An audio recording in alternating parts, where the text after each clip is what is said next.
Rais wa Marekani Donald Trump ametangaza viwango vipya vya ushuru kwa bidhaa zinazoingizwa nchini humo, akitangaza viwango vya ushuru kwa bidhaa zinazoingia nchini humo ambazo hazijaonekana tangu mwanzoni mwa karne iliyopita. Leo ni siku ya ukombozi. Trump alisema ni moja ya siku muhimu katika historia ya Marekani na ni tangazo la uhuru wa kiuchumi wa Marekani. Tutaifanya Marekani kuwa kubwa na tajiri tena. Nchi yetu imenyang'anywa kwa zaidi ya miaka 50. Hilo halitafanyika tena. Kwa idadi yake ya watu zaidi ya milioni 300 na nguvu ya uchumi wake, Marekani ni nchi yenye washirika wengi wa kibiashara, ikifanya biashara na karibu na nchi zote duniani.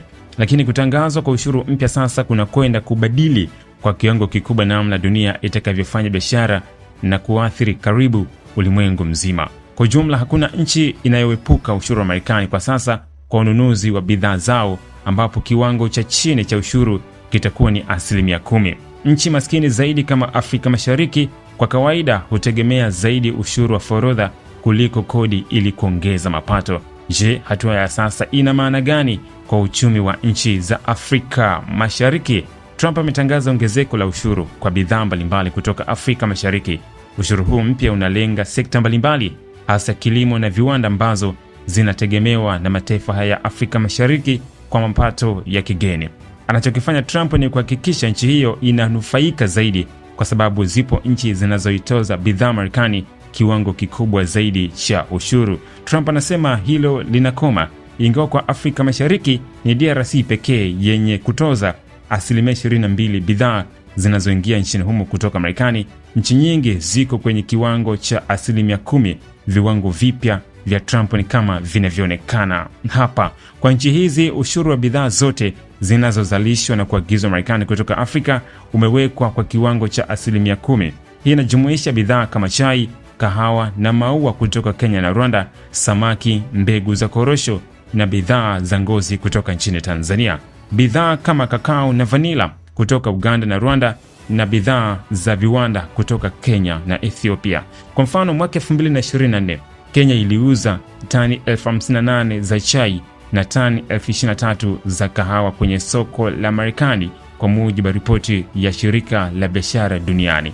Tanzania yenyewe iliuza tani zaidi ya 12,000 za samaki na tani 8,500 za mbegu za korosho kwa Marekani, kulingana na ripoti ya FAO. Kwa vyovyote vile, ushuru huu wa 10% utaendelea kuongeza gharama za bidhaa zinazozalishwa katika nchi hizi na kutishia biashara ya bidhaa zinazoingizwa nchini Marekani.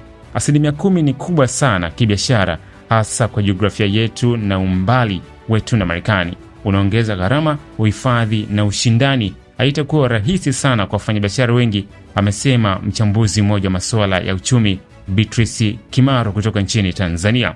Tuitazame hali itakavyokuwa nchini Jamhuri ya Kidemokrasia ya Kongo. Hali ya ushuru kwa DRC ni tofauti kidogo na nchi tajwa zingine. Kwa viwango vya sasa, DRC inatoza 22% ya bidhaa zinazozalishwa nchini kwake na kuingizwa Marekani, huku Marekani ikitoza 11% kwa bidhaa zinazozalishwa DRC. Hii ina maana kwamba bidhaa kutoka DRC zitakutana na kiwango kikubwa cha ushuru kilicho juu ya kile cha nchi nyingine za Afrika Mashariki cha tofauti ya 1%, na hii inaweza kudhoofisha ushindani wa bidhaa za DRC kwenye soko la Marekani. Kwenye viwango vya sasa, DRC ataathirika zaidi, tofauti na Tanzania, Kenya na nchi zingine kwenye viwango vya 10%. Lakini kwa upande mwingine, ushuru wake wa 22% kwa bidhaa za Marekani zinazoingia DRC ni mkubwa mara 2 zaidi ya nchi nyingine. Hilo linaweza kufidia, lakini je, ni soko pekee kwa bidhaa za Marekani? Kwa sababu ya Marekani kuwa na washirika wengi wa kibiashara na masoko mengi, viwango vya sasa vinaweza kuiweka DRC njia panda. Vipi kuhusu nchi ya Uganda?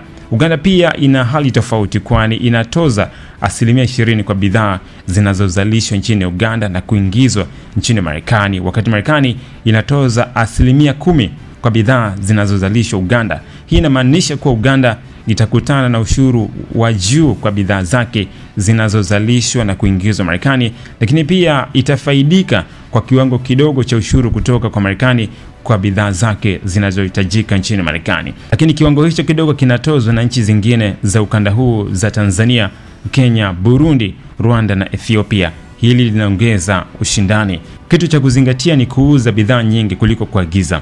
Hapo inatengeneza uchumi na kuimarisha sarafu yako. Kupewa viwango vidogo vya ushuru kwa bidhaa zinazouzwa Marekani ni jambo la msingi kwa ukuaji wa uchumi wa mataifa ya Afrika Mashariki, amesema Beatrice. Sasa ushuru mpya alioanzisha Trump kwa bidhaa zinazoingizwa nchini humo kutoka Afrika Mashariki unatarajiwa kuwa na athari kubwa kwa sekta mbalimbali za uchumi. Ushuru huu unalenga sekta za kilimo, viwanda na usafirishaji. Unahatarisha uchumi wa mataifa kama Kenya, Tanzania, Uganda na Ethiopia ambazo zote zinategemea sana biashara ya nje, hasa soko la Marekani. Athari hizi zitakuwa na madhara mbalimbali kwa nchi hizi ambazo tayari zinakumbwa na changamoto za uchumi na biashara. Wakati huu matokeo ya ushuru huu yatakuwa na nguvu kubwa kutokana na uhusiano wa kibiashara kati ya Marekani na Afrika Mashariki kupitia programu ya upendeleo ya biashara ya Afrika ambayo iliwapa Afrika Mashariki fursa ya kuuza bidhaa zao nchini Marekani bila kulipa ushuru na mipango mingine ya kuuza kwa ushuru wa nchi zaidi. Lakini sasa kila bidhaa itatozwa 10%. Ongezeko la ushuru wa Trump linaweza kutishia manufaa ya AGOA, jambo ambalo litahitaji marekebisho katika mikakati ya biashara ya nchi hizi. Kwa ufupi, maeneo matatu yataathirika zaidi: gharama za biashara, sekta za uzalishaji kama kilimo, viwanda, usafirishaji na ajira, na hali ya kifedha, anasema Kimaro, mchumi. Tanzania inategemea sana samaki waliohifadhiwa na korosho. Ushuru wa 10% kwa samaki kutoka Tanzania utaathiri biashara na kupunguza faida kwa wakulima na wafanyabiashara katika sekta hizi. Hali hii inaweza kupunguza fursa za ajira kwa wananchi wa Tanzania ambao wengi wao wanategemea kilimo kwa maisha yao. Nini nchi za Afrika Mashariki sasa zinaweza kufanya ili kuweka mambo sawa kulingana na kile ambacho Trump amekifanya? Kwa vyovyote vile, ushuru huu mpya unahitaji hatua za haraka kutoka kwa serikali za Afrika Mashariki ili kupunguza madhara ya ushuru huu mpya.